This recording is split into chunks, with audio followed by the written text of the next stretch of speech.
Hello and welcome to the Outcast. I'm your host, HC, and with me are. Wolf. Jaya? Tauriel? RaisorBlade.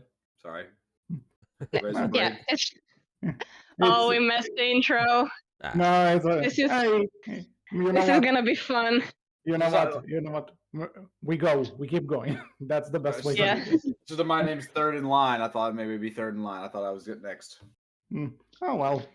Either No, either it's way, we have an ensemble cast here because I think we're kind of late to do this. But if we are gonna do this, might as well go all out. This is Hazbin Hotel, the mhm. honestly one of the most important shows to come out considering the story behind it, because as most people listen to this probably know, this was a YouTube pilot which was picked up by Amazon Prime, and this hasn't been done before, but it seems to be a trend now. More people are trying to get their foot out the door via YouTube, and I just heard that something was picked up. I don't know, something with a circus. Apparently, we have a second one the coming. amazing digital circus. Yes, exactly. So this is like the start of a new trend. And say what you will, that's amazing, and big kudos to VZPub for it. The thing is, though, this is an Amazon Prime show, therefore you're charged money to see it. Therefore, we feel like it's fair to talk about it and say what we like, what we didn't like. And before starting anything, I just want to say this. I know probably other people here know there are some controversies surrounding this show. Here's the thing: some of them have been proven to be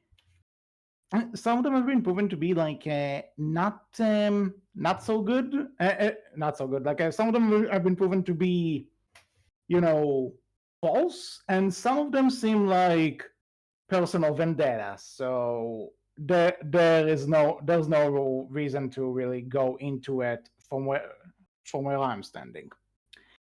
Ergo, this is all the notes I have. Wolf, you're the only one that I didn't really hear talk about this show, so why won't you start? Not spoilers. What did you think? Oh boy. I really enjoyed it. Like I came into this one having watched the pilot, really liking the pilot and thinking, "Hey, this might be fun." And hearing that it was picked up by Amazon, we're actually getting a full show of it because it'd been quite a few years since the pilot came out. Yeah, that 2019. So yeah, Five, yeah, I think. yeah, 5 years. Yeah. So yeah, like I came into this one and really enjoyed it. Came out of it really enjoying it. Like it's quite a bit of fun, I think. Mm-hmm. Razorblade, what about you? Well, I made a video about the show already, and I guess my thoughts from the videos are still very much fresh. Where I honestly never had strong feelings against Hazbin Hotel. I never really loved it, but I never really disliked it or anything. I thought it was Fair.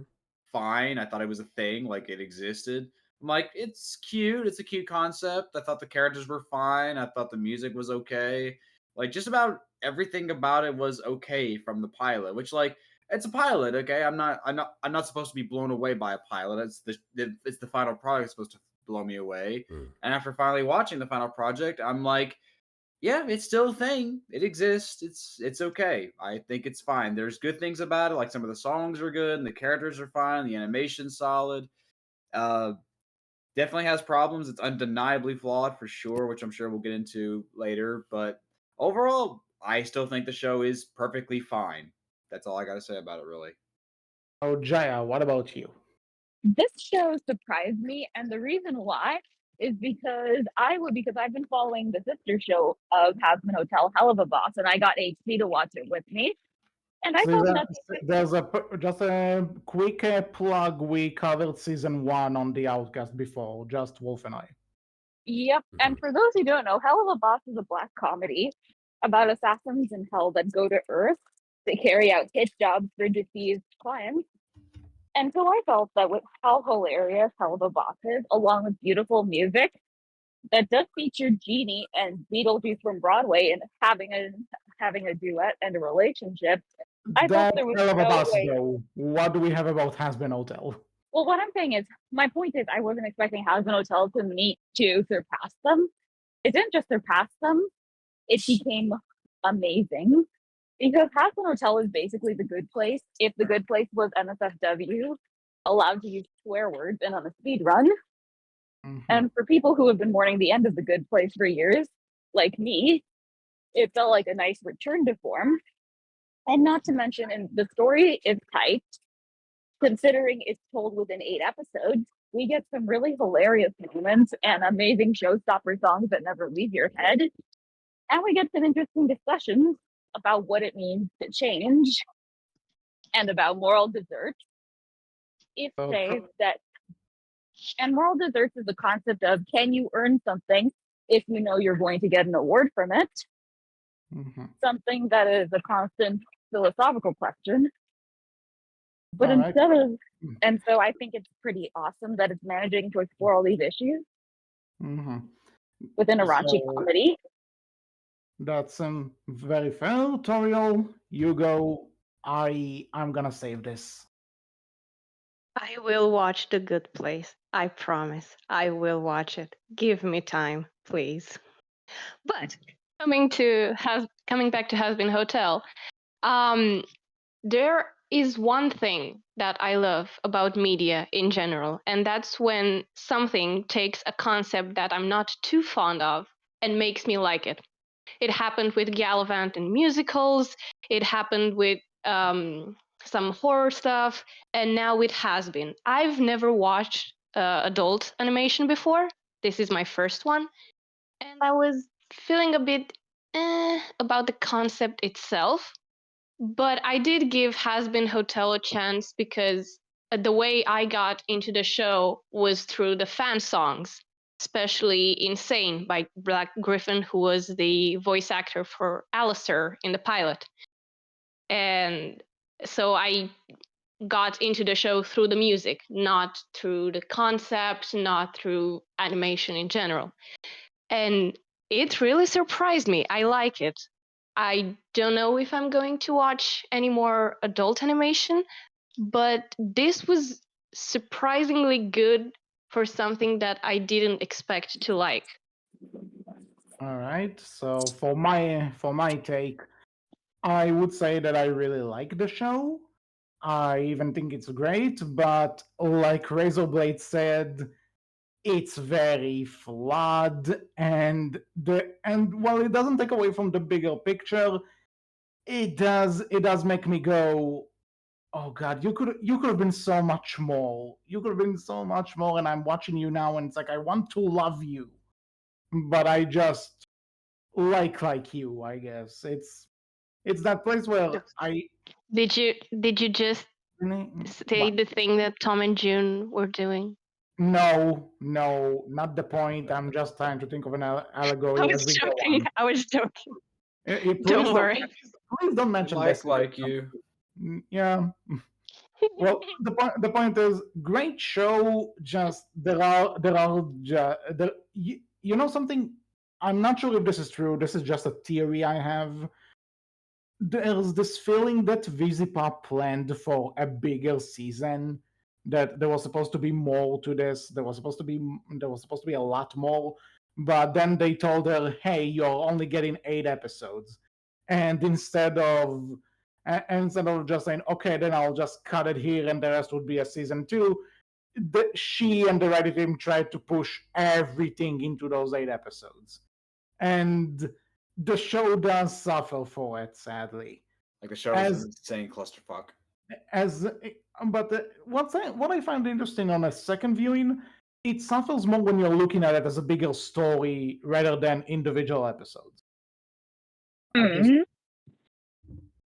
One I think thing I like about Hazbin as a whole is that the a majority of the things I enjoy about it are in the details. I I wouldn't say that I don't care about the bigger picture, but I don't focus on it as much as most viewers do when watching a show as a general rule, not just has been. I look for the details, and the details in the show are amazing, and that's why I enjoy it so much.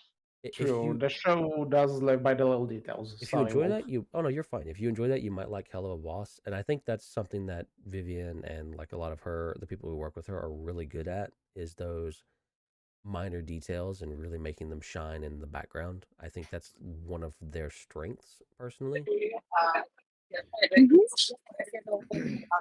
I do disagree about saying that there is too much being packed into a show because I feel for me, they were telling a basic story about trying to reform people and stopping a very Oh, big scheduled disaster.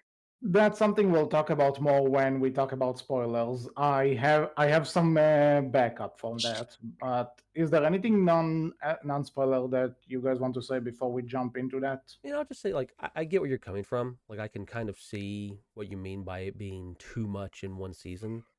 And I think my only, criticism of that would be that I get it personally, right? Because with something like this, it may have been a thing of they have no clue if they're going to get a season 2 at all, considering how this, started and it being picked up by Amazon and everything, and it maybe not being given the, I guess I'll say love that it probably deserved from Amazon potentially, right? Because you have no clue how this is gonna land when you put it out there. So I get it wanting to like have a season that feels finished just in case you get nothing else from Hazbin Hotel, right? So I get Well, it. and on that, I also think there's we mentioned Hell of a Boss. We need to remember we're talking about a person who is used to basically make the show her way without anyone really interfering with that. And now she has executives and people in suits going, yeah, listen, we need this and that. I am aware of that. True, true. Just it felt rushed in a lot of ways. That's fair. That's a problem with all current running shows, though. It, So I wouldn't. I'm not saying that it isn't, but if I No, give the other shows crap for that, I'm gonna give this one as well. That's That's a fair. rule of thumb. some are more rushed than others. For example, Good Omens, which we covered before, only has 6 episodes, but manages its time so well that it never feels rushed. For season 1, yes. For season 2, they misuse that in another way, but I'm not getting into that now. Yeah. Have you guys seen I Over the mean, Garden Wall? yeah. Yes. Yeah, that was like that was 5 episodes, and they did phenomenal with that. Yeah. Okay, what about Dead End Paranormal Park? Because that was given about 12 to 13 episodes. Complete with I never watched that. I never watched that, and plus that show got canceled, so now I have no reason to watch it because I'll never finish it. There are lots Yeah, of reasons to watch it, but not even going there. that's the other thing actually. You know something? Yeah, that's one of those things that I could say. I think Dead End used its time well. It's just that Netflix canceled it halfway, so I can't really tell you about a full story here. So Well, we did get a story, not a full Mhm. story, but we got conclusions and hooked through Mhm. something more. And That's Alex true. Reitman, who's also in Hazbin, is in Dead End playing 2 characters. And you'll be Yeah. shocked to realize they're the same VA. I mean, you can kind of hear it if you know the guy, but that depends.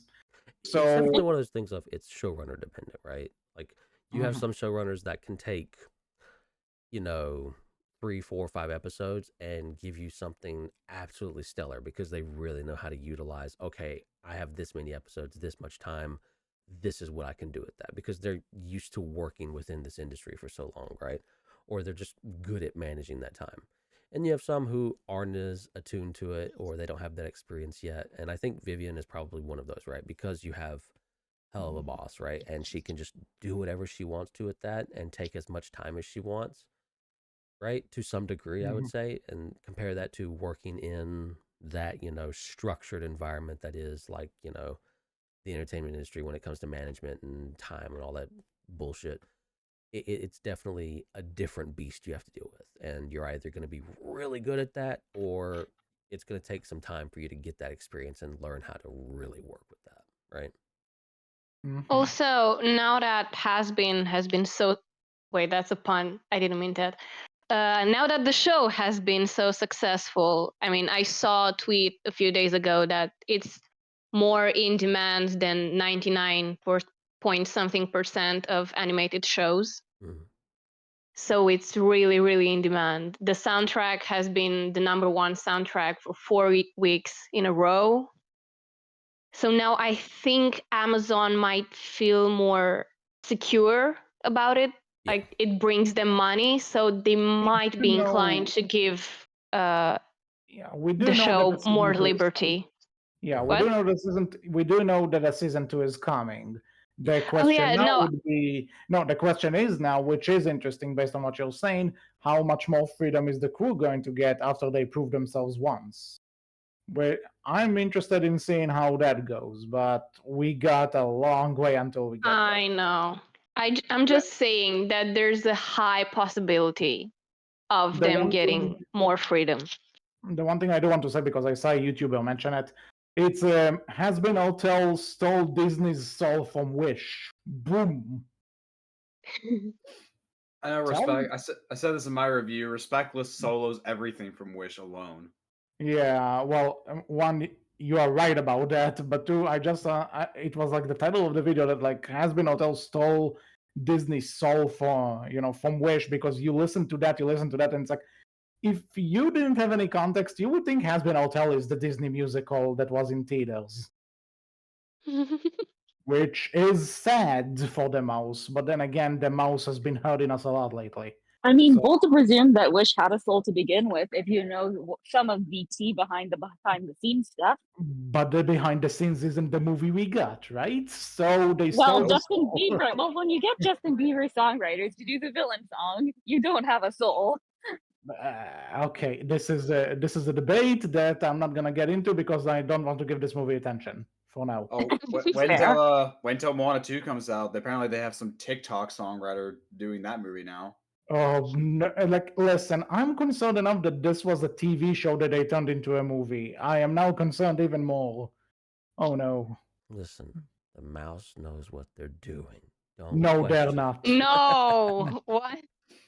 No, If I knows what they're doing, he means does whatever he wants and doesn't give a fuck what anyone else has to say about it. You yeah. can't say it I out mean- loud. That's You can't say it out Wolf. loud. Wolf, that's the kind of sentence you say to ask for help when you cannot ask for help directly. You know what I'm doing? I'm going to shit all over it. And with that, let's move on to spoilers. So if you haven't Sure. seen Hazbin Hotel, do go watch it. We overall recommend it, and come back later because we're gonna talk spoilers and ruin the hell out of it. So 3, 2, 1. Still here, good. So am I the only one who accidentally called this show Hotel Hell at some point? What? Hotel Hell. It's a Well, Gordon Ramsay show. Does it mean Gordon Ramsay will cameo in season 2?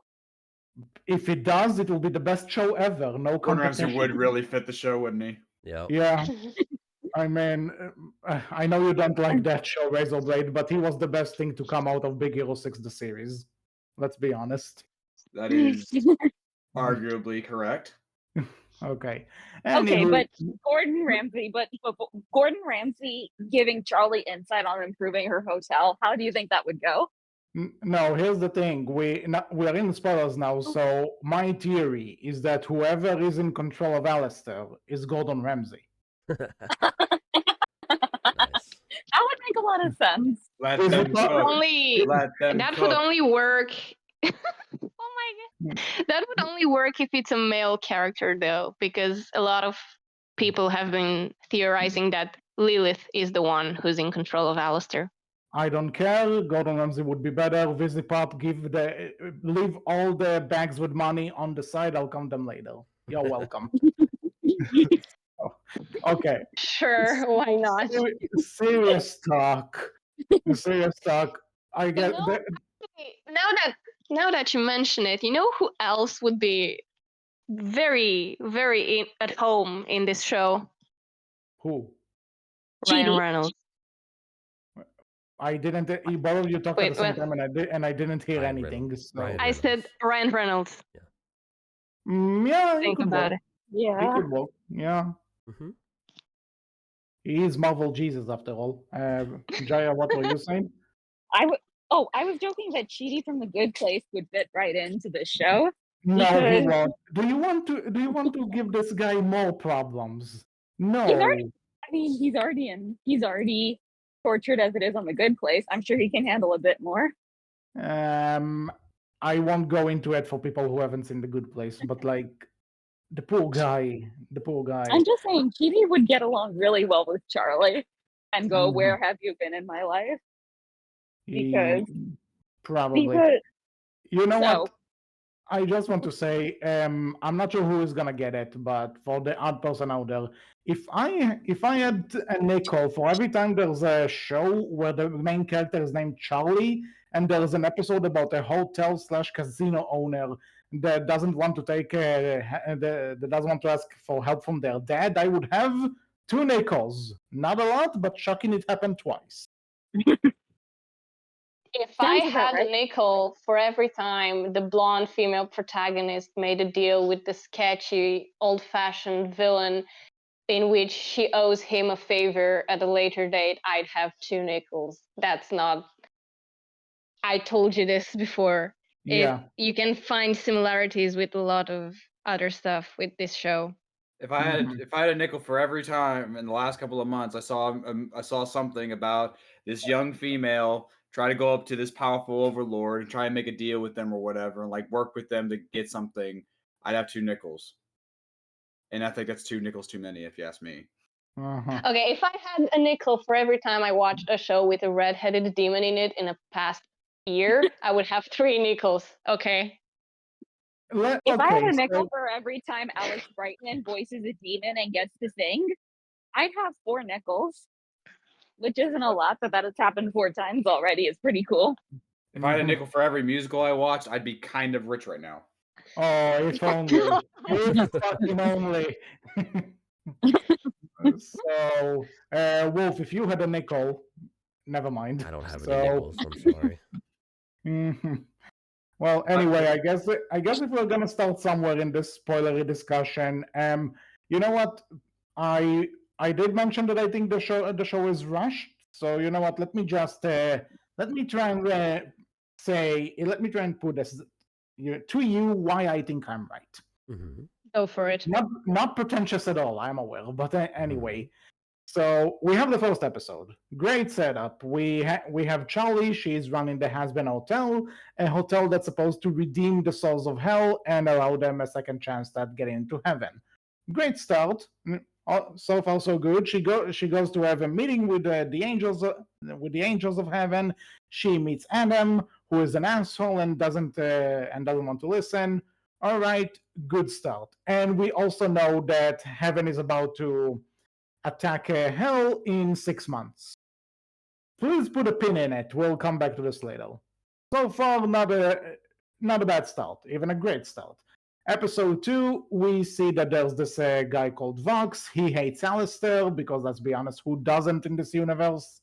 Apparently, Rosie Charlie. doesn't. that's the Nifty. one. That okay. Nifty and Rosie, that's the 3. From the Charlie's also business too nice to side. hate anybody. Yeah, well, from the business side of things, Vox doesn't like Alastor, and he sends in a spy to destroy the hotel. The spy fucks up, but then they decide, you know what? We're gonna take you in with us because forgiveness is the first part of difference. All right, great. So, episode 3 happens. People are starting to debate about, oh, heaven is planning an attack on hell. What are we gonna do? And then we find out that angels are actually vulnerable because apparently someone killed one. And that's, again, interesting, moves the plot along, great. Then we have episode 4. Episode 4 is a personal favorite of mine.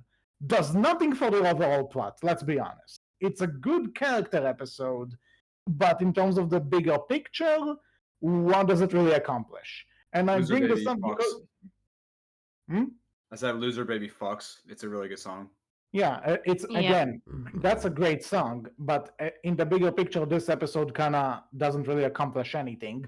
Then we have episode 5 where it's like, oh, the attack from heaven is coming in a month. Where did the 5 months go? Yeah. What is going on? And then in episode 6, it's only like kind of time's up. We kind of need to go to heaven and convince them because we are cutting it really close. And then and then episode 7 is like a climax prep, and then episode 8 is the climax. It's like, okay, cool. I am interested. I'm invested. I'm having fun, but but the more I stop and think about it, I'm also like, wait, that escalated quickly, and not in the good sense.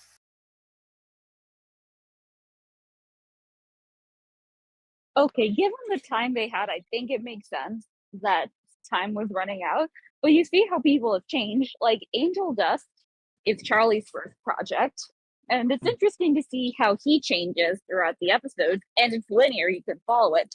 Then he starts as openly saying that he's in for the free rent, which we're like, yeah, he kind of has a point. If you had free rent and all you had to do was be a better person, that's a pretty good deal. Doesn't answer the question, what happened to the 5 months? Yeah. A lot of Trust trust building exercises. Yeah. That's the thing. There's lots of off-screen stuff, which is really lame, Yeah. if you ask me.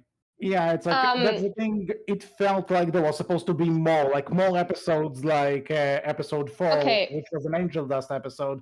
It felt like there was supposed to be more of that, but we just kind of lost it because they're like, you get 8 episodes, go.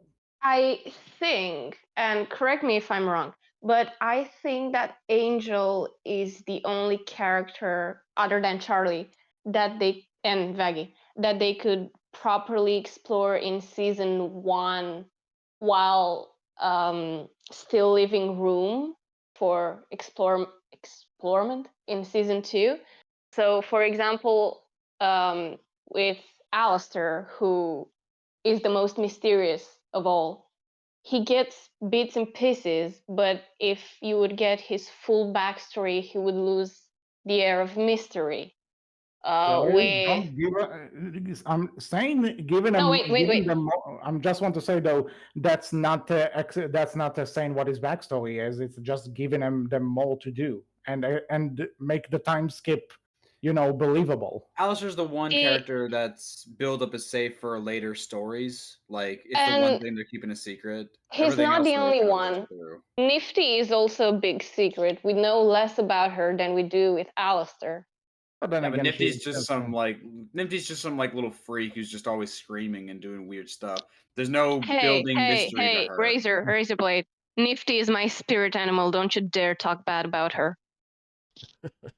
It's not necessarily talking bad. It's just that she's a comic relief. She's not really. I don't think she's really meant to be deep yet. She's not meant to be the focus of anything major, I would say. No. But I think she will get something in the future. Maybe. I don't know if an entire episode like Angel. And also Husk. He got something. He got the Overlord backstory. But we still don't know his full story, sort of. Yeah. So again, I think... Sorry, go ahead. Yeah, I think that Angel, by virtue of being the least mysterious, let's say, out of the main cast, again, besides Charlie and Vaggie, I think he was the only one who could be explored more in season 1 and still leave something for season 2, or not season 2, following seasons. I would disagree. If they had the time, if they had more episodes to do, they could have still kept plenty mystery for the future seasons and give us some more give more to these characters. And again, if we're talking about Angel Dust, probably my favorite character in the show so far. He has a great arc, but again, like RaisorBlade said, it felt like something's happened off screen because we have the episode where they follow him when he's out on the club with his friends, and his old friend he's like, "Hey, you want some drugs?" And Husk tells them, "Don't throw away everything you worked so hard for." And it's like, what did it, like? Am I supposed to say that? Am I supposed to believe that the banger musical from episode 4 is this character development? That's it. That's the journey.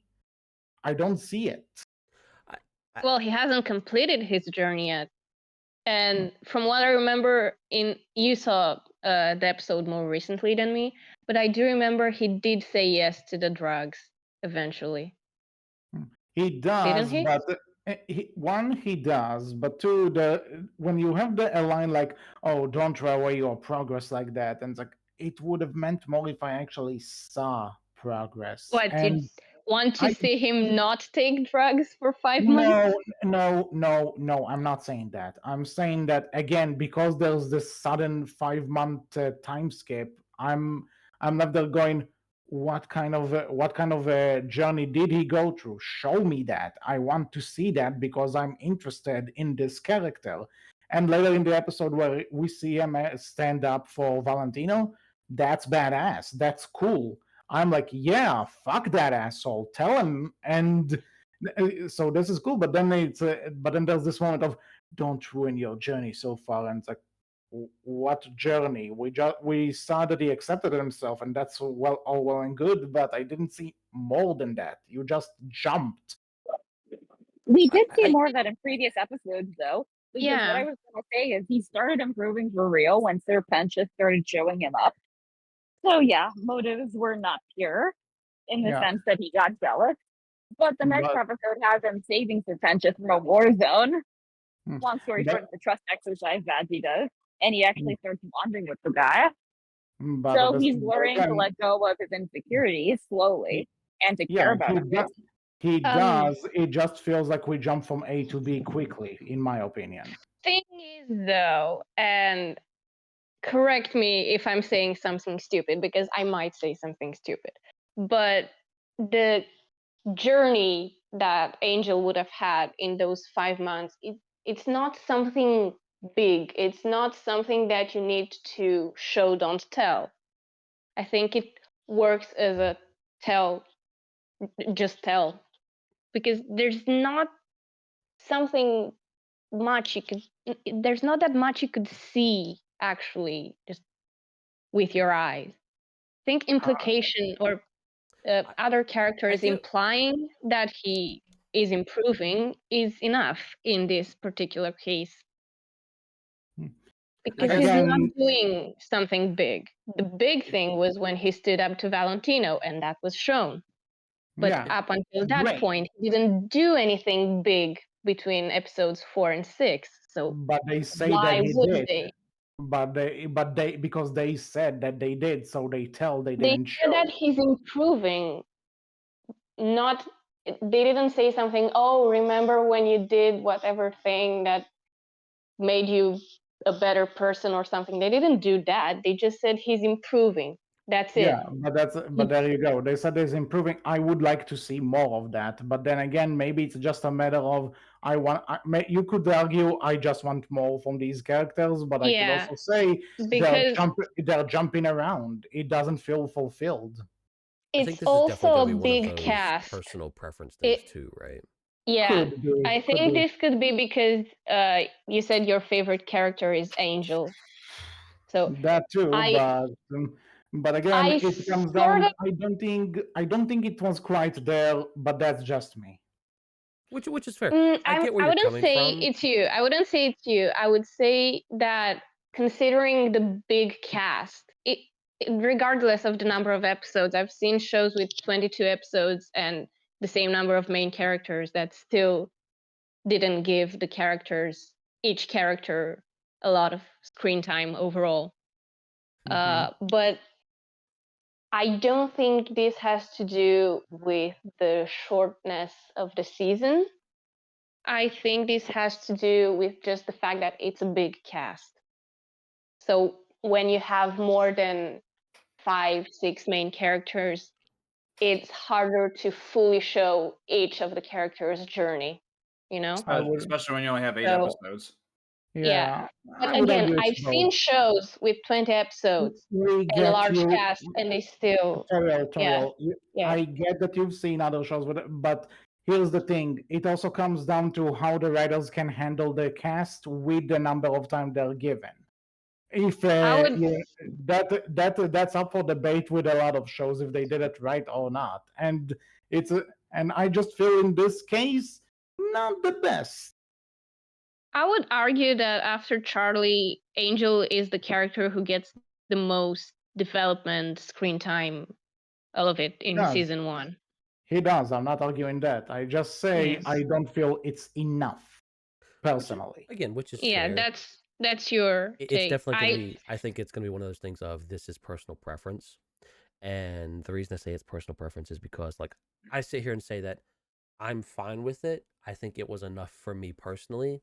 But if it wasn't for you, I can see why you would say that because there is Yeah. moments where it feels like, hey, this development feels like it happened and a lot of it happened where I didn't get to see it.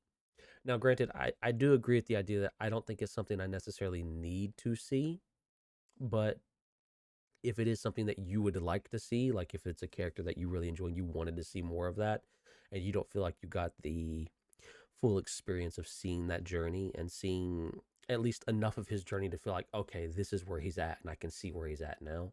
I get it, right? Mm-hmm. I'm fine with Oh it, but I wow, get it. you put my thoughts into words. Thank you, Wolf. It's what I'm here for.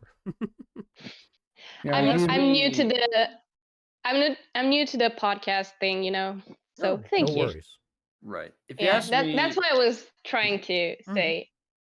so Yeah. RaisorBlade, what do you want to say? I'm curious. I was wanting to say, like, for me, like, I 100% agree that it could have been a lot more fleshed out.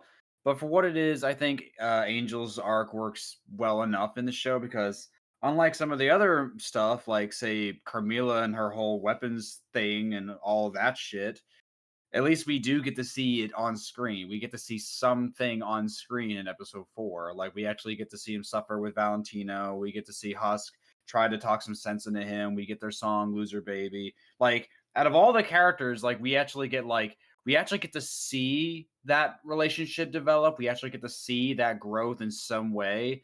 Like, compare this to Vaggie suddenly being revealed to be an angel in episode 6, or again, everything involving Carmilla, which is just she has no connection to any other main characters whatsoever. So her being one of the catalysts to the plot, where her killing the angel and stuff like that, it's kind of shitty because it's like, who the fuck is Carmilla? Who the fuck is she? What does she have to do with our main characters like Charlie or anything? You know, Also, Yeah. she got 3 songs. That's more than Husk and Angel and Nifty. right. With Angel and Well, Husk, it's like at least we get to see something on screen where everybody else is just kind of super rushed through. Like this is like it still could have gotten more screen time, but like at least we get to see that flesh out in some way. Where with everybody else, they are insanely rushed. Like this was the That's a really least good point. rushed relationship. Yeah. Especially yeah. with At least Carmilla. That's I a mean, really at good least point. Angel Dust appeared in all episodes. Alastor was missing for 2 of them, and he's also supposed to be a main character. So Yeah, speaking of Camilla, since we brought this up, I remember when I was in episode 3. There's this, there's the song, and which kind of goes between Camilla and Vaggie. And okay, good song, all things considered, right? But I'm What's their also thinking, connection? yeah, I'm like, what's yeah, the like? They have similar goals. Like when you think, okay, Vaggie wants to do everything for Charlie, we know that, and Camille wants to do everything for her daughters. Fair enough, but what do these two characters have in common exactly? Also, And who is Carmilla's daughters? A yeah, link. and if we're supposed to, build this up to episode 7, where Camilla is training Vaggie, I don't get it, doing this so yeah, early on and like without any build up to it. It's like, There's no who are connection these? between them at all. I No. mean, Yeah, that first yeah, song between Vaggie, like that duet between Vaggie and Carmilla, right? It's supposed to be this connection, or at least I would say it's supposed to be this connection of like they really care for their loved ones, right? And so that's why they're having this duet together.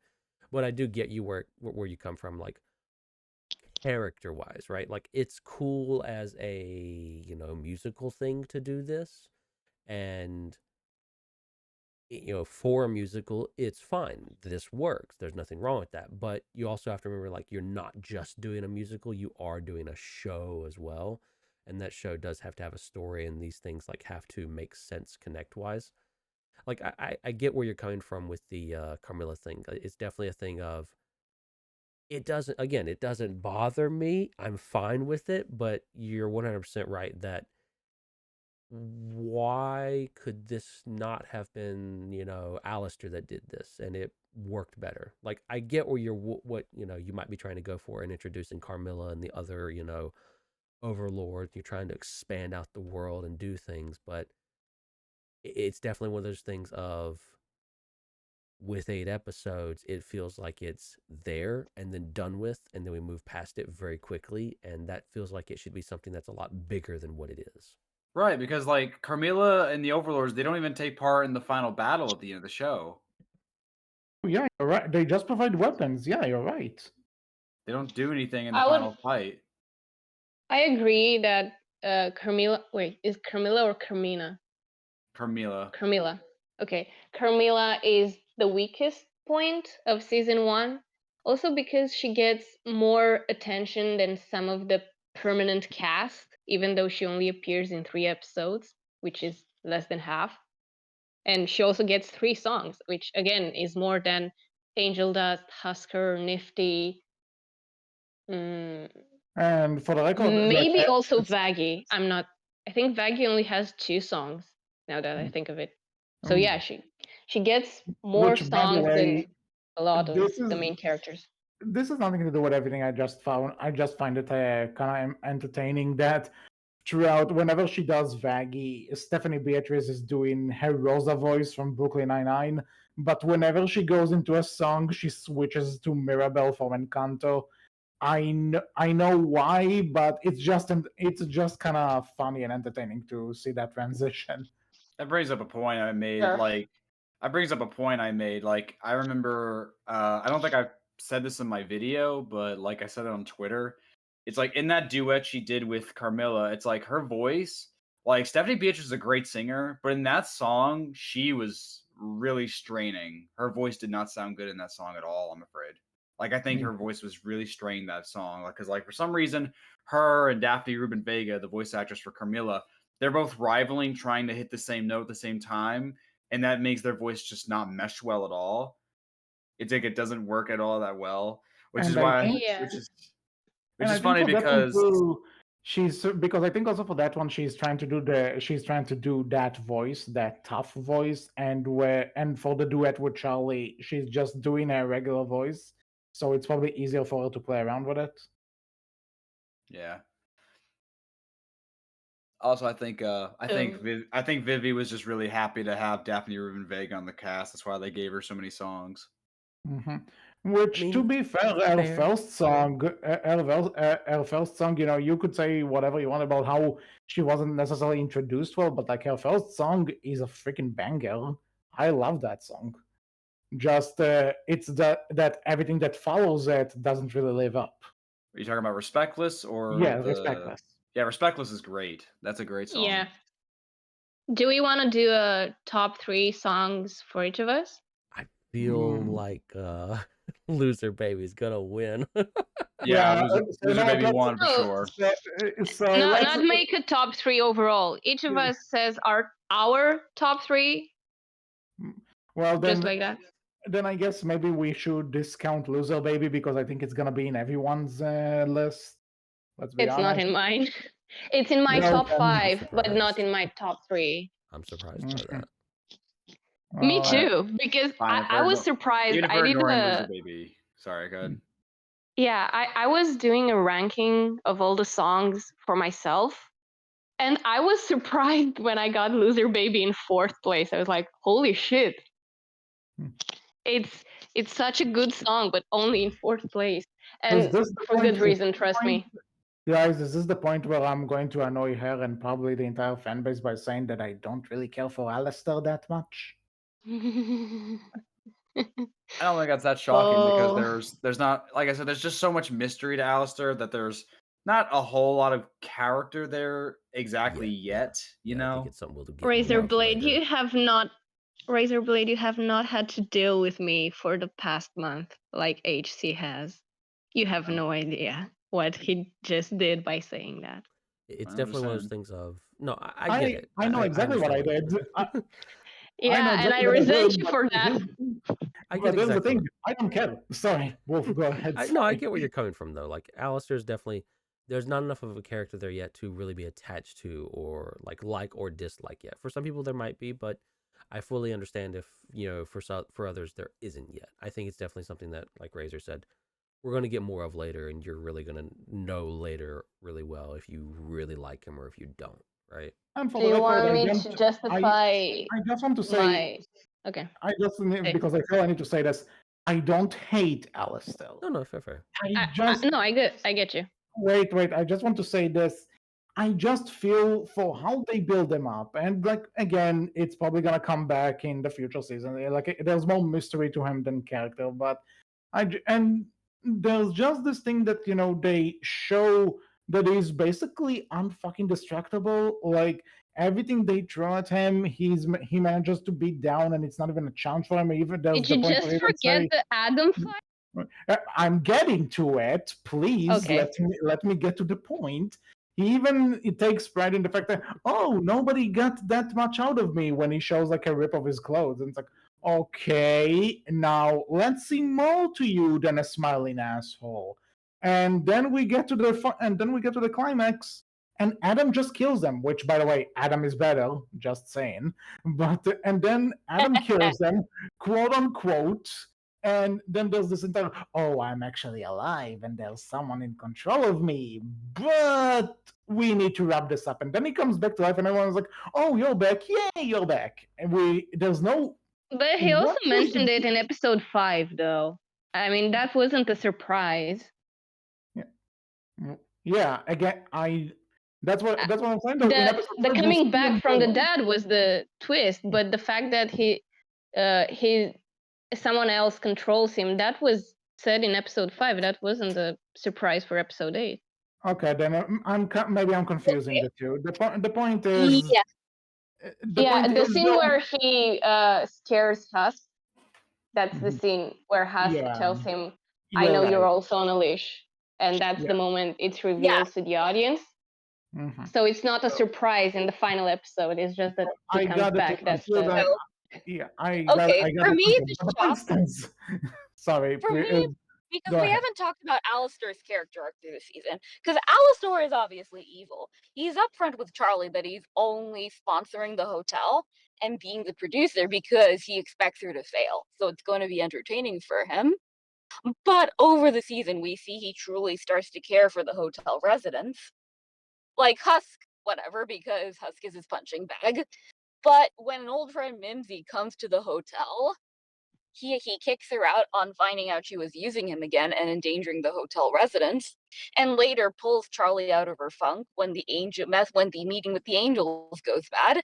And what does it say? That he serves as the first line of defense against Adam for the hotel. And credit to Alastor, he lasts much longer than anyone else does up to that point against Adam, and actually gets a few good hits on him.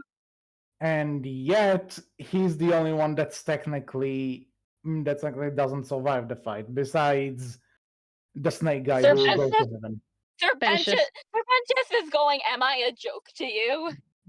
Yeah, I said besides him, but he goes to heaven, so he won, all things considered. It's something I find interesting in Alastor's solo in the finale of that, is that the thought he thinks about the fact that if he disappears, he'll be known as a good guy that sacrificed his life for his friends.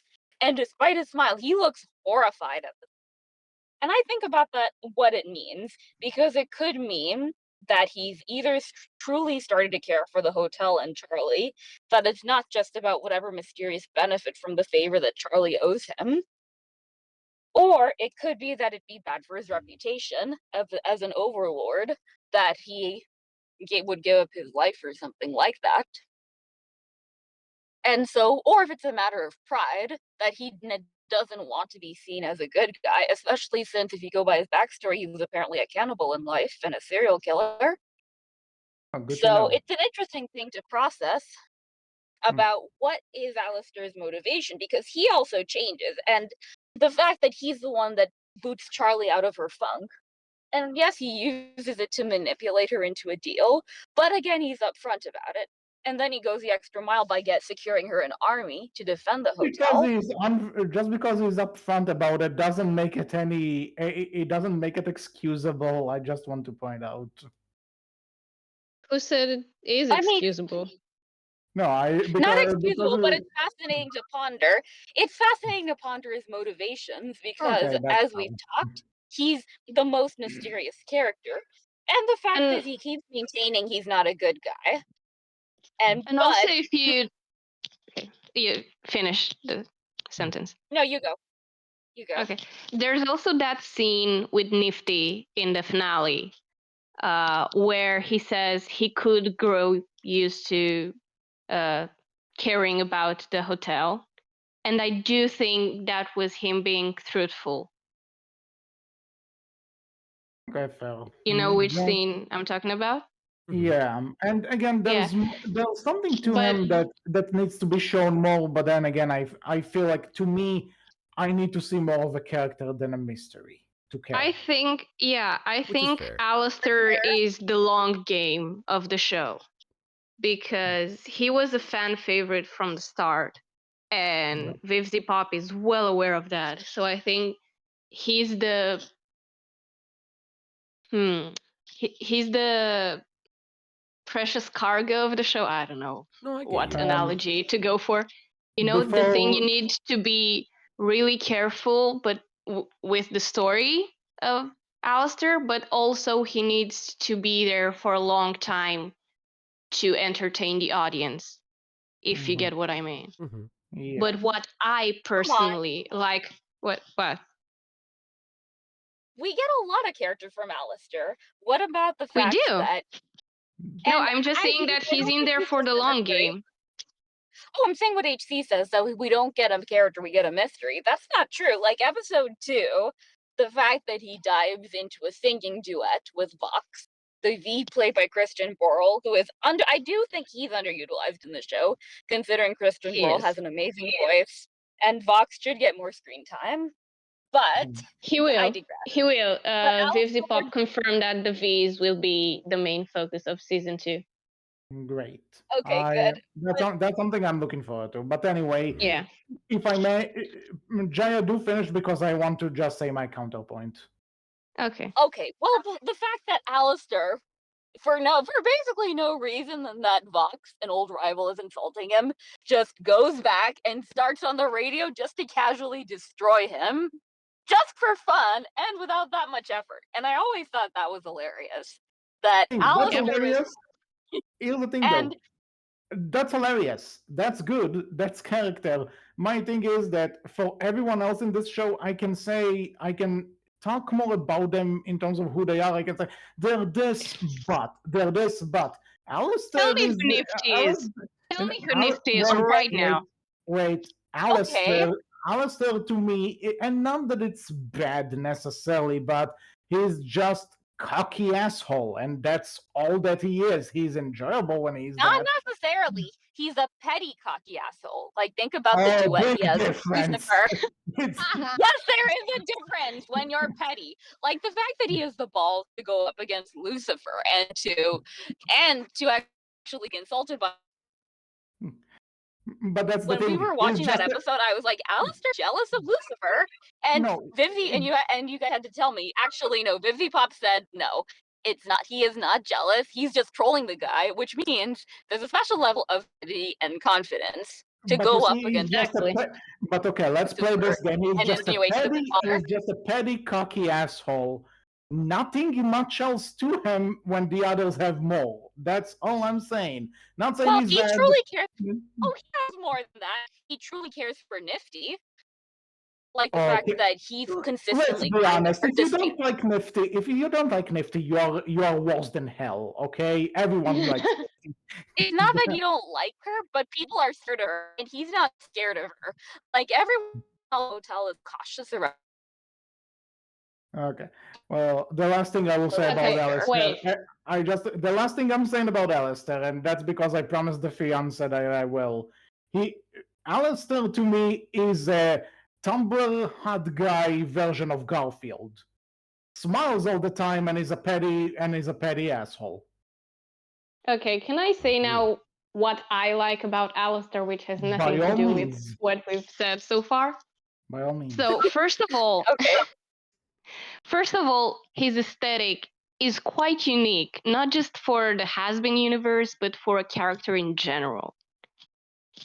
You know, especially with his radio filter over the voice, just because he wants to have that, not because he needs it, because when his staff got broken, he just speaks normally. So that's not the way he was incarnate as a demon in hell. He does that because he wants to. And speaking of, most of the things he does just because he wants to. He wants to have fun. He's trolling everyone just because he can and because it amuses him. So he's a petty That's asshole. There you go. It's going back to the same point. wait. It's something I would want to do in life. Well, yes, Which, we all would. okay, I know this sounds bad, actually. Because if I said Alastor is a role model, that sounds like I'm insane. Okay, let me sit on that, and I'll get back to you. So you know what, Wolf, Actually, RaisorBlade, you've been sitting out of this Alastor debate. I'm wondering, what is your take on Alastor? I'll let Razor go first. Good to know. No, RaisorBlade? No. no comment. RaisorBlade? You Yes. here? Yeah, I'm here. Oh, we asked what is your take on Alastor because we had quite a discussion about him. Oh, I was sharing. I thought I shared my thoughts already. Like, I feel like I agree. It's like there's more about. It's more for him about the mystery. Like, he's got his good character moments here and there. Like, he's got his funny moments. But like I said, I think at this point, like, obviously his whole entire shtick is the mystery built around him. Like, who his master is. Like, what all that's happening. I remember an episode. I think it was episode 6. I think where like He doesn't appear in 6. That's 5. Oh yeah, you're right. It is 5, right? It's episode 5 where Husk is like he talks about being on a chain and stuff, and Alastor threatens to kill him if he ever mentions that again. So like for me, it's like Alastor's like he's all right so far, but obviously the build up is still there. Like we have to wait and see where that goes before I have any like actual final say on who he is as a person. But he's got his moments here and there. He's fine. I forgot to mention my favorite moment of Alastor, now that I think of it. And it's that part of the song with Lucifer where it's a little funny. You could almost call me dad. Well, while he looks straight at the camera. I felt so called out by that. And I feel like all the fangirls in the world were so called out by that. I had to pause the episode and laugh for about 10 minutes before getting back. I forgot it was the middle of a song by the time I got back. Uh-huh. That's Well, it is that's the highlight of my 2024 so far. Fair enough. So Wolf, what do you think? I like him. I think interesting character. I'm curious to see where they go with him. I think a lot of and again this comes back to I think something that Vivian and her crew do pretty well at is that some of his character development and some of the character development for a lot of these characters is going to be like subtle in the background, and either you're going to enjoy that or you're not going to enjoy that, right? And it does mean it's like this is a show you're going to have to pay more attention to, right? You're going to have to do a rewatch or two to really catch all the little things you might miss with a given character. And I do think some of Alastor's character that we do get from him is a lot of that subtle stuff that's in the background with little different things he'll do animation wise that you'll see him doing in the background as to like give little hints and details of his character and stuff like that, right? And again, if you're paying super close attention and you love that sort of stuff, this is going to be way up your alley. If it's not your thing and you don't really care for that and it's not what you're into watching shows for, you're not going to enjoy it as much, or you're not going to get as much out of it, right? You could argue, you could have an entire discussion on whether or not that's a good thing or a bad thing. I think it's fine, but I fully understand and get where other people come from when they say, yeah, it's not for me. Yeah, like, I like him. Should we move on to the main character herself because we've barely mentioned her? You mean Nifty? You know what?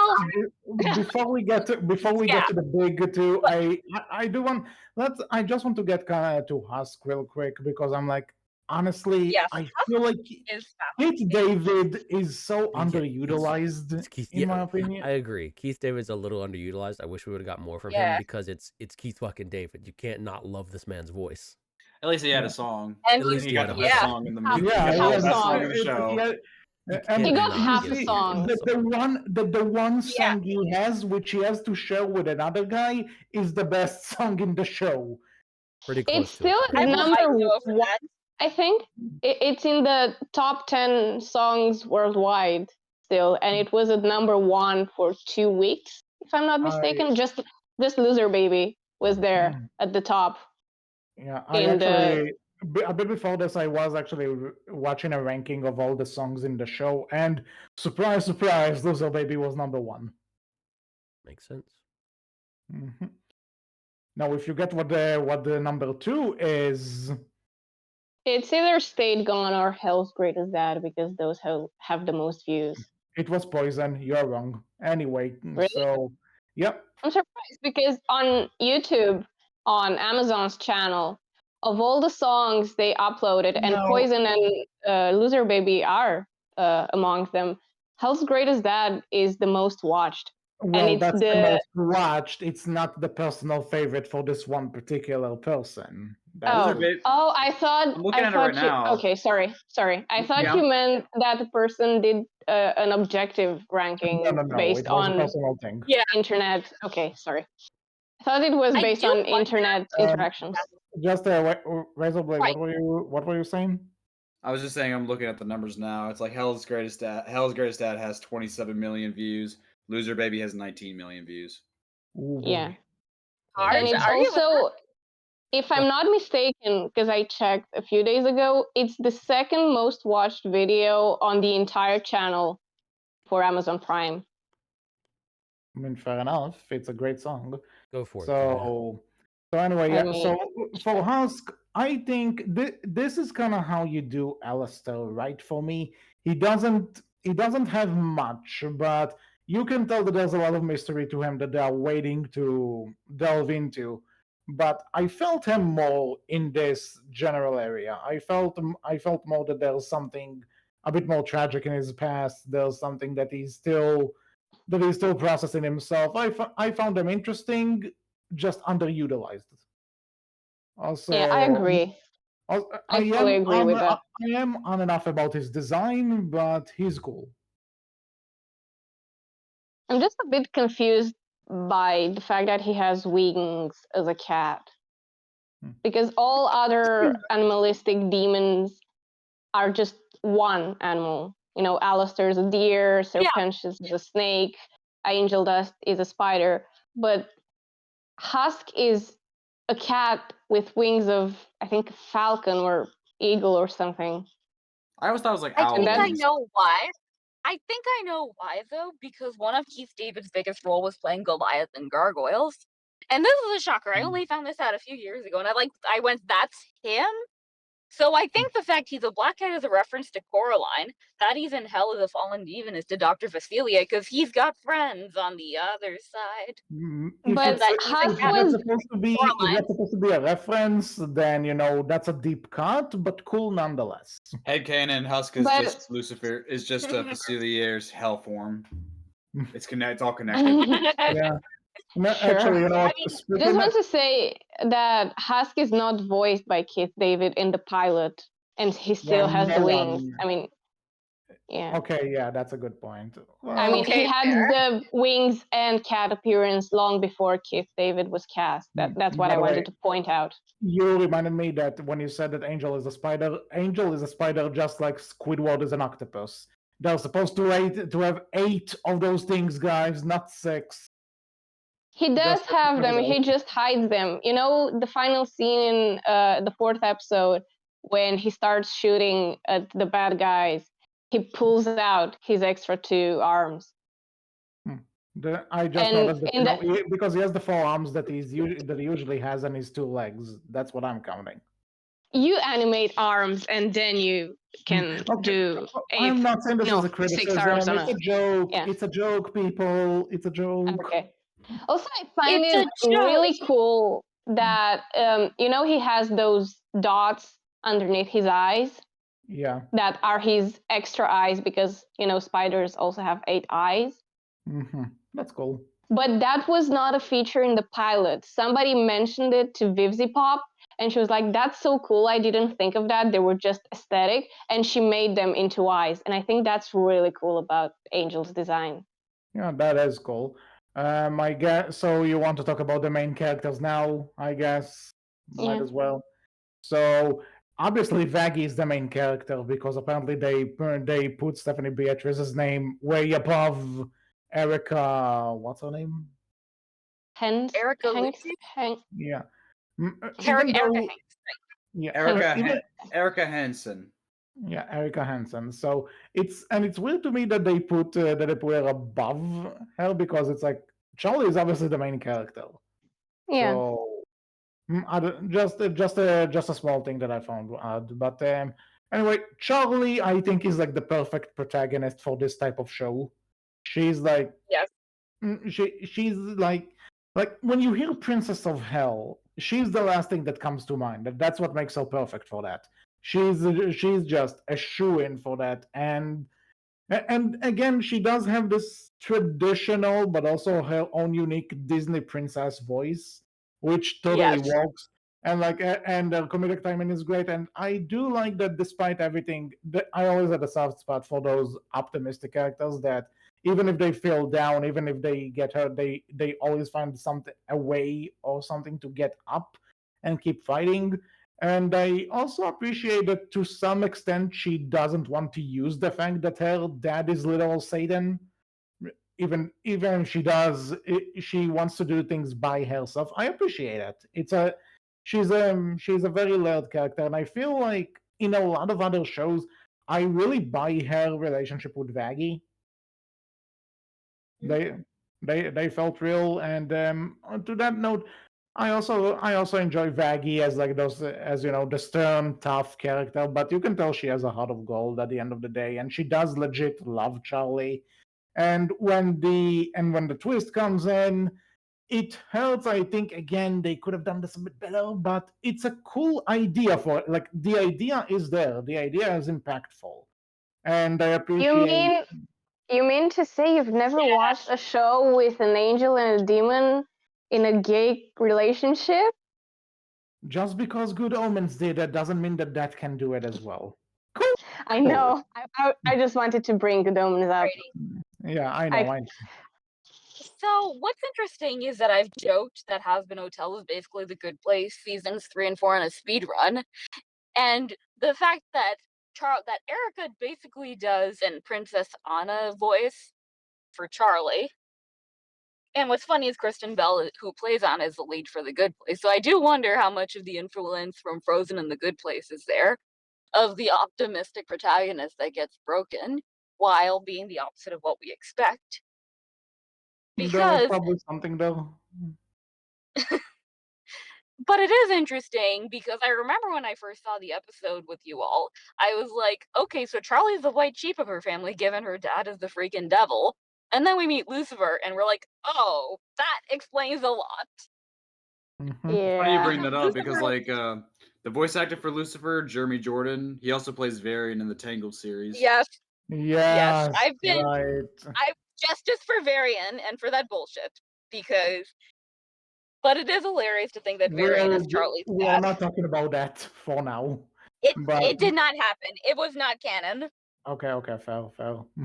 So, actually, if we're talking about Lucifer, I just want to say, epic rap battle. If you're listening, Lucifer versus the double from Cuphead. You're welcome.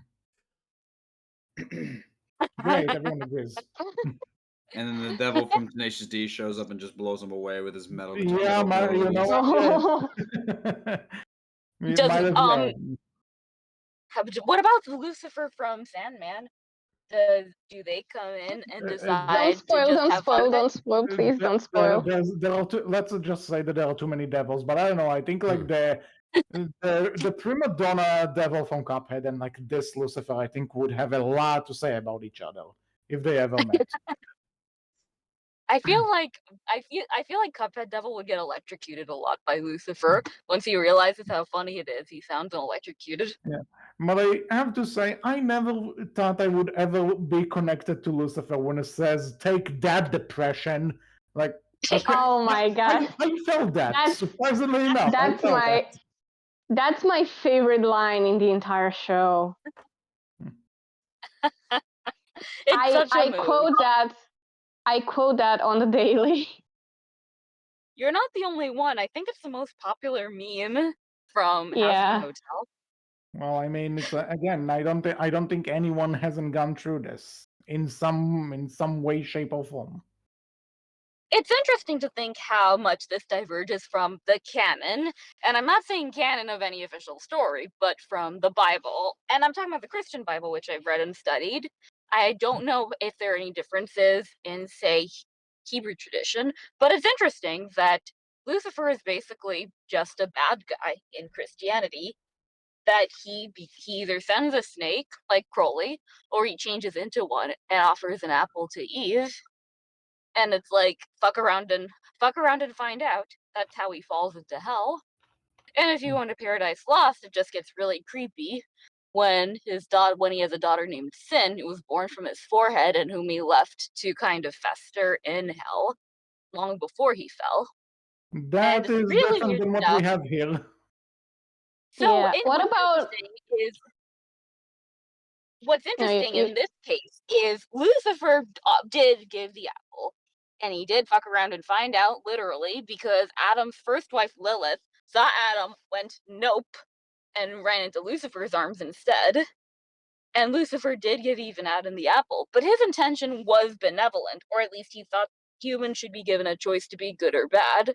And when he saw that humans decided to be bad, he became really depressed on seeing the consequences of his actions, and the fact that he was unable to fix it due to being cast out. And that was an interesting interpretation, that Lucifer had good intentions, but went horribly wrong, and he doesn't deny that he's responsible for it. Mm-hmm. And also, Sarah mentions in episode 6 that he fell for asking questions when she tells Emily, if you start asking questions, you could end up falling like Lucifer. Which, again, if I had a nickel for every time a demon fell an angel fell for every time they asked questions, I would have 2 nickels. Why does this keep happening? Because Sarah's an unreliable narrator. Also on Amazon, you need to point out both of those shows are Amazon Prime.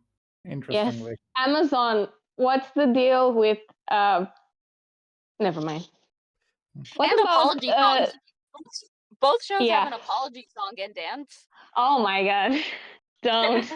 Don't draw more parallels, please. I just wanted to say, what about the Netflix Lucifer? Have any of you seen it?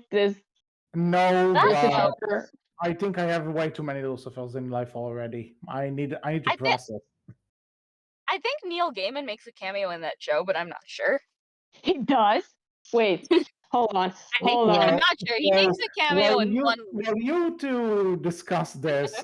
Wait, before we move on, 1 second. Before we move on, Wolf, do you want to put that image on the screen, please? No. Okay. that was a very okay. I'm wondering to the people who are listening to this, they're like, what this picture is now? What? That's the thing, you'll never know. Like Alastor, it's a mystery. Wait for season 2. Yeah. So anyway, I think we'll talk about Charlie. Wolf, what do you think? That's a difficult question. I like her. I'm like, she's a fun character, but she's definitely not high up on my list of characters I'm more interested in when it comes to this show, right? I think she's a fine lead, and she feels her role exactly the way she needs to feel it, right? But I don't think she's the most interesting thing. I think she's the most... she's fun, she's the most traditional out of everyone, I think. Which is fine. Like, I think I think you need a character like her in this show, right? Because you have a lot of strong personalities in one direction or another. Oh, definitely. In I, a I way, would she's argue, the. right? She's not the like. I would argue she's one of those strong personalities in a very different direction, but like she's not the straight man here. And I Right. think Vaggy's more the straight man, to be honest, for the most part. Well, that In goes a without way. saying. Vaggy's the deadpan girlfriend that tries to rein in Charlie's idealism and fails, which we see in the first episode encapsulated perfectly when Angel says, "Oh, she's going out and singing," and Vaggy just groans, going, "Ah." Vaggy's the mom Like- of the house for sure. Yeah, definitely. You should have heard HC's reaction with the scene where she tries directing Nifty for the commercial. And I asked HC, because HC has film experience, if he ever had a moment like that. And I have never heard such a loud, "You have no idea." You have On no a reaction. fucking clue when you have to walk with people like that. That's a nightmare. I love Nifty, but like if she were on my set in real life, no. You listen. Okay. Would you be able to work with Alastor and his hatred of cameras? Here's the thing. I know that I wouldn't have employed Alastor because he would most likely kill me if I did. It's like, oh, well, I'm going to cast a person who doesn't like film into my film. Yeah, what could possibly go wrong? Listen, you just Can we Alistair's agree on the post-production. fact? Wait, can we agree on the fact that Alastor would be a theater kid? He is a theater kid. Maybe He's a theater Yeah, kid with a totally is. murderous side. he Nope. would. I mean, you know just what? his song with Vox, that screams theater kid. No, he would be an audio drama kid. He would be a Hatchetfield kid from Team Star Kid. He would fit perfectly into the Hatchetfield horror universe. I'm just saying. You know something? You are right, and I'm kind of scared to imagine that, but you are right. I kind of want that now. Maybe Amir Talai will do a cameo with Team Star Kid. One can hope. Yeah, like. But you know but here's the something? big Can you question I imagine? have for I'm sorry, you just put this image in my head that Charlie is trying to get everyone to walk, and they just go, "I don't really want to do the walk today. I don't work really today. want to do the work I don't really today." want to do the work today. Which I Wait, mean, hell what? makes sense. While we were on the subject of employing Alastor, I remember a while ago telling you, HC, about Amir Talai, who is Alastor's voice actor, and how he likes to interact with fans on Twitter. And Oh, you yeah. said that you would ask Wolf to ask him to join us. Did that ever happen? I'm just curious. I think I was half joking when I said it, but you know what? You hear it right now. Wolf, please go to Twitter and tweet him. Hey, do you want to be in our non-profit, unprofessional, debatably amusing podcast? I'll definitely totally do that. Yes. That means he's lying. Okay, the idea is said. We tried. Okay. So I guess we talked about it. I guess I need to talk about one of my other favorite characters, Adam. Adam is fucking great. I love Yes, Is. Adam is interesting because he's the first man, and he's not what you expect, much like everyone else in this show. And he's not what Charlie expects either. Then again, Which most is of humanity being like him makes a lot of sense. That he's the first Well, it's man. Alex Brightman. Yeah. Alex Brightman always does entertaining roles. And for those who don't know, Alex Brightman is a Broadway star, voice actor, and regular actor. He was nominated in the Tonys for School of Rock and Beetlejuice. And he's also Fizzarolli in Hell of a Boss, a robot clown that sings and dances. And is also reproduced as a sex toy. And you know and those who probably see Broadway and stuff, he's also the Broadway Beetlejuice. Yep. The point is, Just he's say awesome. his name 3 times. He's awesome, and again, I think underutilized because he only gets like 3 episodes, and it's like I want more. Well, he also plays Well, I Sir think he Pentious, gets too. quite a bit. Like, he gets that song Hell is Forever, where it's interesting that Charlie tries appealing to his ego, saying if this project is that she'll give all the credit to him if he approves of the hotel and reforming sinners rather than killing them. And she's very logical, and he just ushers in a rock ballad of her song, saying, "Nope, I just kill for fun." And And he doesn't just sing it; he creates duplicates of himself to clap along, and summons a guitar, just because. Which is also so his weapon in the final fight, if you have noticed. Yeah, He fights with the true. guitar. I have so many questions about how Adam evolved from the first man to this. And it's a theory I have because Charlie, her thesis is that people can get better in hell, but it maybe the opposite is true, that you get worse in heaven. Because when you get everything you want for millennia, it's not necessarily a good thing. And Adam is a creep because the show canonically establishes that he's her stepfather because he was married to Lilith, her mother, before she ran off with Lucifer, and yet he hits on her. He calls her a hottie, and that's tries another to thing, suggest that though. she call him Dick Lord, which is obviously that's not full of red flags at all. There's something interesting though because they got rid of him relatively quickly. Like he doesn't survive this season, which Well, he Doesn't might he? come back. There are I mean, theories that he pensions. might come back as a demon. Yeah. like probably, but that's what I'm saying though. I am interested in the fact that they technically killed him off, but if he, because Jaya mentioned that, what if he comes back as a demon? What side is he gonna be on? I want to see more of this guy and what they can do with him. At the same time, though, I feel like he's a villain that you don't really have stick around for a long time, right? It's not a villain that you need to focus on for an exceptional amount of time because I think he serves his role here and that's all he needs to do, and then you move on from him. RaisorBlade, what do you think about Because Adam? he's basically a Adam.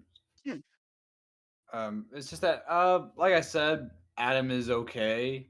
I think it's kind of like, I think it is a little weird how he's like he like does all this stuff, like he swears all the time, he sins all the time, and it's like he's supposed to be the first man, he's in heaven all the time. It's like it really makes you wonder. It's like how do the rules of heaven work? And then that's what kind of all of episode 6 is about, like wondering like, wait, does none of you even understand how you get into heaven in the first place? Explains a lot how Adam got in here when like he acts no different than the sinners in hell and stuff like that. I don't know. I just feel like the show doesn't really elaborate a lot on the rules of the world of how heaven and hell itself works. Because it's like if Adam I can think just do all this stuff season anyway, 2 is going to be about. Right. Yeah, Possible. but the thing is, we need to wait until season 2 to know that, and it's one of those things that I mentioned time and time and again that I kind of don't like, that they could have a really good explanation for this, but they can also have a really shitty explanation for this. I trust them, but I also I We've need to been wait and burned see what they before. actually. Yeah, we've been burned before. Yeah. Because I do trust that Bibsy Pop has an explanation for it, and I've joked the episode 6 is basically the Good Place season 3 and 4 on speedrun, which is why it might feel rushed to those who have seen the Good Place, because the show grapples with the same questions. How There do you you get go. into heaven and how? And the Good Place had more time for it, and they took their time with it. But you also can't deny that there's more freedom with Hazbin Hotel because they can just do raunchy stuff without having to go, oh, fork for things. Yeah. And Well, yeah, you're comparing a show that airs on TV to a show that's on streaming, so yeah, like you right. gotta play by the platform's rules, but I get you. Well, what I mean is in terms of they grapple with the same questions, but the tone is drastically different. And I think season 2 will expand on it because I do not trust Sarah. She is a bitch. And Mhm. considering she's the one that gave Adam the declaration to do whatever he wants, I'm suspecting she knows a lot more than she lets on about how to get into heaven. And the other angels are in the dark. But it Mhm. does bring up a question of Adam was told to prevent a demon uprising, but he got a declaration saying he could do what he wants. And so it devolved from whatever bullshit Sarah had in her head that the demons were going to rebel to just killing sinners for fun. And so I do wonder about that. About the fact why was Adam given that much license, and especially when he says he's going to target the hotel, which should be off limits because Lucifer, when the negotiations for these exterminations were going on, made a clause that the Hellborn were excluded, including his daughter. And Adam plans to break that. he explicitly says he's gonna target Charlie and murder her and make her and destroy the hotel just because he's annoyed that she scheduled a meeting with Sarah to try and argue her case. And so I do wonder about that a lot. About the fact that he should have known it would not go well, and yet he does it anyway. I do have a theory, but it's just a theory.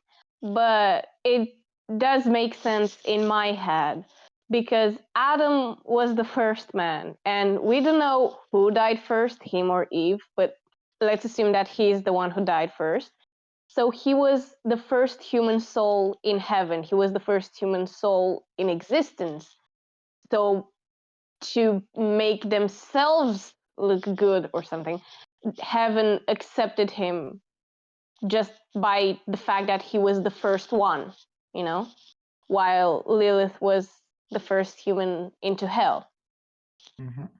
Because Sarah does mention in the 6th episode that Adam was the first human soul that got into heaven. So, yeah. So I assume that that's the reason, just by the fact that he was the first. He got there by default because the rules weren't set in stone, or just because if he went to hell, that would mean that heaven failed when creating humans, you know? Mm-hmm. So he's pardoned. He can do whatever shitty actions he wants, but he's pardoned from that because if he went to hell, then what's the point of humanity in the first place?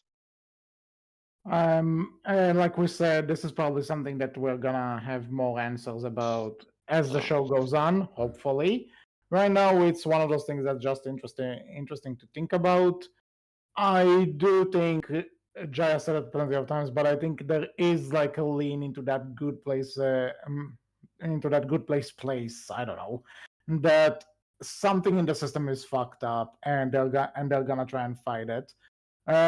I guess before I'm making a quick segue here just to say that I want to mention we didn't really talk about Penches a lot in this, but he has one of my favorite moments in the entire show, where they go Which to the is? bar, where when they Oh go to the yeah. bar, and he's trying his damnedest to get a cherry bomb to sleep with them essentially, and he's like, "Would you like me to get you around because I'm buying everyone around, and I'm gonna get you a refill because I'm getting everyone a refill," and then he goes, "I want to have sex with you because I'm gonna have sex with everyone here." And I don't know. It's so simple. One would even say stupid, but the way, again, Alex Bradman is a treasure. But the way he performs this and the way it's paced and everything, it's fucking hilarious. I love it. Also, and go him for getting into heaven. Really. You wanna know something very funny? When I Sure. first watched that scene with Pench's first buying the first drink, you know, Mhm. I thought he was trying to poison her because they were arch nemesis, quote unquote, before. I did not catch on any of the romantic intentions up until the sex line.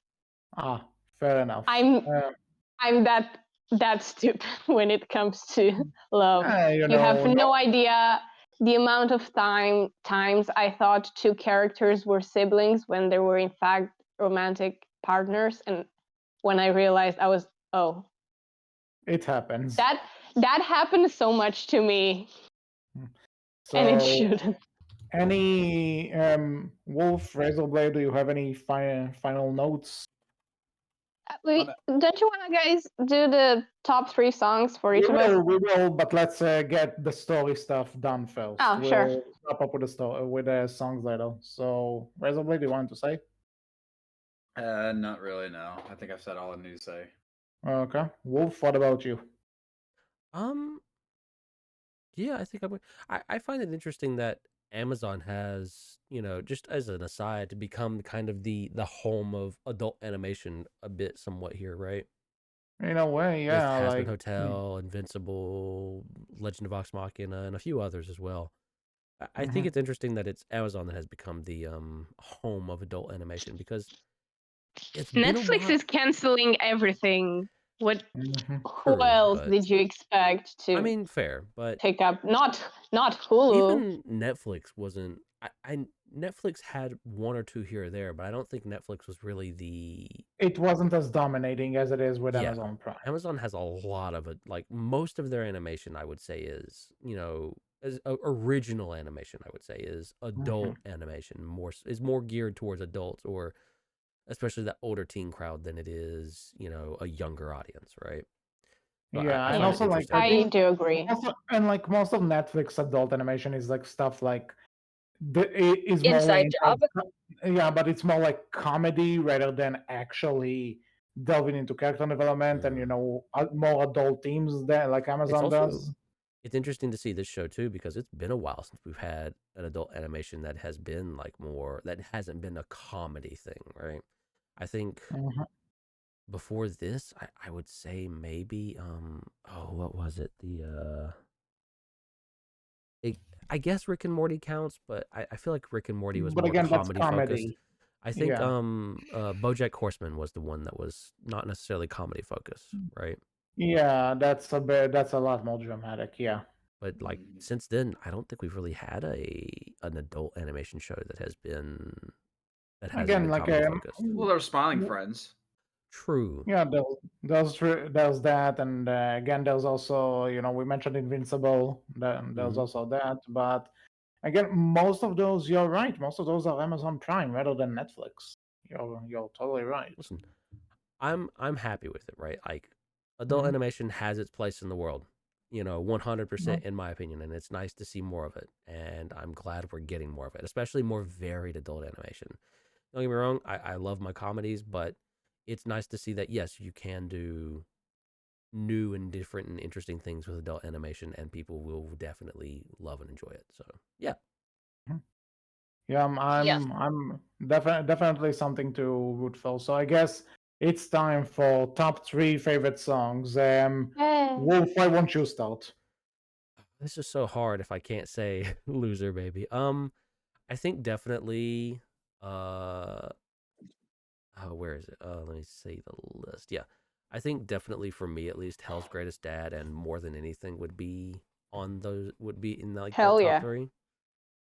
After Mhm. that, like without saying loser baby, oh man. That's assume you can say. I know all of us are gonna pick it in some way, but go for it. I mean, it's definitely in the top 3, right? Like loser baby's probably number 1, but I'd say if I'm not picking that one, right? Maybe Stayed Gone. Yeah, I'd say Stayed Gone. All right, fair enough. So Jaya, what about you?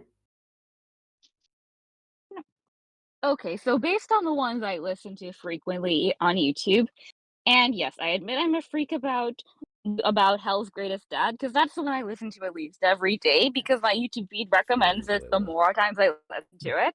So that would probably be the top one for the sheer pettiness, and that Lucifer brings out a violin after being insulted, which was awesome. The Fair second enough. would be Stayed Gone because I'm a big Christian Borle fan. And I do feel that it's really amazing hearing him duel against Alastor out of sheer pettiness. He's been quoting regarding some idiots in Discord going, that fucker's back. And I would love to have that power to just be able to break the fourth wall when tearing down someone who deserves it. In this case, Alastor didn't and turned the tables. The Mhm. third would probably be Hell is Forever because it is so darn catchy, despite the fact it's a very song from the bad guy of the show. Well, villain songs are kind of the best ones most of They the are, time. and as mentioned, I'm a huge Alex Brightman fan, especially since he uses his School of Rock voice to play Adam, which is amazing. I was not expecting that. He's been using his Beetlejuice voice for most of his demon characters, but here Mhm. he just goes full Dewey Finn if Dewey Finn were the first man, which is awesome. RaisorBlade, your top three. Well, if we're not counting Loser Baby because we're not fun on this podcast. Well, I Agreed. did say a second ago that we can. You can totally do Oh. this. Okay, well I'll do the top 4 then. Obviously, number 1's Loser Baby. Fair. Number two is Respectless. I love Respectless. It's so catchy and fun. Number 3 would have to be You Didn't Know. Like, cause that song really that song really slaps. From like, I love how it lifts the melody from Hell Is Forever to like be a good comeback against it. I think that was really clever. And I guess if I had to pick a 4, if we are ignoring Loser Baby, 4 would be More Than Anything, because I thought that was really actually really sweet. Yeah. Agreed. Tauriel. Well, I think it's obvious by now that my first one is Hell's Greatest Dad. I'm I'm shocked, listening. but all right. Why? Because I was going for a comedic effect. Of course, it is the number one. I'm joking. I do have a reason other than Alastor and Lucifer being my top 2 favorite characters, and that's the fact that Hell's Greatest Dad has the perfect beat to walk to. A lot of the other songs are too fast or too slow for me to be able to match my walking speed to the beat, but Hell's Greatest Dad is just perfect. Perfect, you know. All right. Second is Stayed Gone for the same reasons Jaya said, and RaisorBlade as well. And the third is Hell Is Forever. I completely forgot I was a rock fan until I heard that song. Well, I've been listening to a lot of musicals in the past year and folk music, and I completely forgot that my one true love in terms of music genres is rock. And thank you, Alex Brightman. You reminded me of that. And fourth is Loser Baby. Don't you worry, it's there. All right. So for me, Loser Baby is number one, obviously. Second would be Hell Is Forever. Again, high into rock, and this was really good.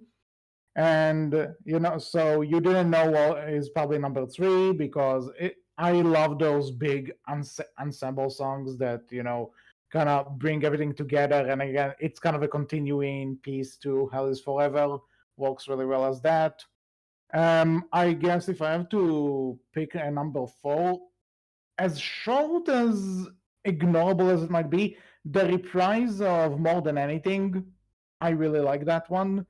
And if I may just say an honorable mention, because it's not in the official show, Insane from the Pilot is actually a real bop. It's not in the pilot though. I was surprised by that too. Okay, because Insane is how I got into the fandom in the first place. I didn't even know there was a show. I thought that was just someone's OC.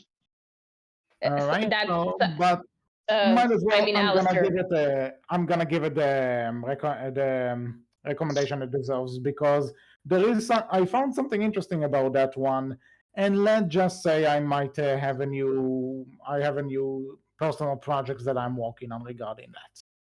Fair. Nice.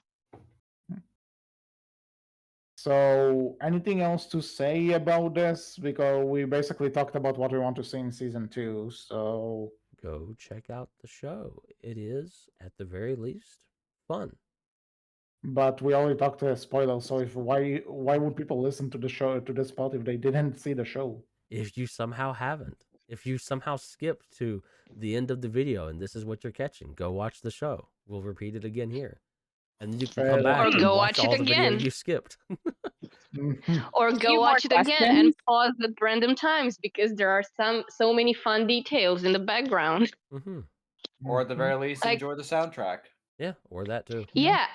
Speaking of the soundtrack, I don't think we've mentioned so far, but it's so diverse, even for a musical. Like you have rock, you have the Spanish songs with Carmilla, you have what was it called? Techno, I think. The one with Alastor and Lucifer. Yeah, I have jazz. You have so many genres into one, and they all fit together. Poison is a pop, I think. Yes. Or pop rock. I'm not very familiar with the differences. You know something? This does bring up something that a friend asked me to quickly describe what the soundtrack is like what I would compare it to. And since I was really in a hurry, I said something along the lines, imagine if they combined the soundtrack for a Sonic game and Cuphead. And somehow that came up as a really glowing recommendation. So you know what? I'm going with that. That's what the soundtrack is in the best way Yeah, I possible. just wanted to say that even though it's so diverse, every song works. I Mhm. don't think there's a bad song in the entire show. Not even It Starts With Sorry. Hmm. That's Yeah, the one I've so seen people like the least. Or no, Welcome to Heaven. That's the one people like the least. I don't know. It's like a fun joke song, I guess. As long as I, you compare every song in this show yeah. to Wish, then you absolutely have bangers everywhere. I mean, Yeah. Wait, let's be what? No. let's No, I let's just be wanted to honest. say that even the songs that are least Weaker. liked by the fandom as a general thing, I don't think there are bad songs. They're well They produced still and work. made. It's just that there are so many good songs. You don't have people like even the weaker songs. You don't have people making accusations that were used with AI Yeah. to be written, Oh, like in Wish. Oh, yeah. Comparing this to Or at the Wish, very least, please. or at the very least, there aren't songs that start like this, and then they have to sing all of these kind of lyrics. Sometimes they don't have to catch up with the music. There's no fucking poor lyric. Ariana There's DeBose. no fucking lyric that's like, "Watch out, world, here I are." Ugh. See what I it's love like how because we cover Discord hated that lyric so much that you actually cut out a bit when you said that. I said, "Watch out, world, here I are." Yeah. But that's what I'm saying. The lyric is so bad that even Discord was like, nope, I'm not transmission in this. No way. Yikes. I'm done. Well, So and before we start And a final thing. A final thing. I don't think we've mentioned this too much, but the voice actors are so good. Oh yeah, they are. Not just in their jobs, but in the interviews and the way they interact with the fandom. I know you aren't on Twitter, HC, but Erica, who is Charlie's voice actress, Amir, who is Alastor's voice actor, and Blake, who is Angel's voice actor, have started a sort of sitcom thread where they behave like their characters, but also as themselves. That's And cool. that's really cool. I'll show you after the podcast, but I think that's really cool. You don't really see that with other fandoms, especially in animation, because in animation voice actors don't interact on set. I think the only I thing think they that can haven't really met like before they finished season 1, if I'm not mistaken. They have not met at all. yeah, well, for the most part, their voice actors don't really interact with each other because for the most of the time it's remote. But I think, but you know, it is cool of them to do that. I know that there are other voice actors who interact with their fans through Twitter, but this is really cool. Like I approve of this. This is Yeah. they sounds like really awesome It's people. Yeah, it's not just they interact with fans, they interact with each other to entertain the fans. Which is even better. Actually, Yeah. it reminds me of something else, but that's going off topic here. So, anywho, I guess this is it for this episode of the Outcast. We hope you enjoyed it. What do you think about Hazbin Hotel? What are you looking forward to in season 2?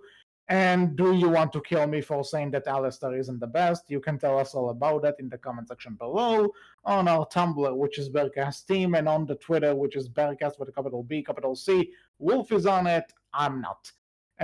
So Jaya, where can people find you? so you can find me on Medium, where I'm going to be posting more of my Hazbin Hotel recaps and my season 1 retrospective. I have to post the one on, I have 3 episodes to go. And you can also find my website at priyajschreither.com. I'm a RaisorBlade. happy nerd and will be happy to. Go buy Mhm. her book. Yeah, Or books, definitely. Uh-huh. So RaisorBlade, where can people find you? People can find me on my YouTube channel called RaisorBlade. They can also find me on Twitter with my handle Blade Razor and such. So if y'all want to know my thoughts and stuff like that about mainly me bitching about Wish for the upteenth time, you can find me there. Which, to be honest, is a serviceable cause. I mean, And an there's easy thing to do, apparently. yeah, very. So and Tauriel, where can people find you? People can find me on Twitter at Tauriel of Mirk, And on Tumblr at Tauriel of Mirkwood 77777 because everything else was taken. Mhm. So, with all that said, until the next episode, I was HC. I was Wolf. I was Jaya. I was Tauriel. I was RaisorBlade. And we will see you all next time. Don't watch Wish, watch Hazbin Hotel. Take care. Bye-bye. Bye bye. Rock It's on. gonna be a happy day in hell.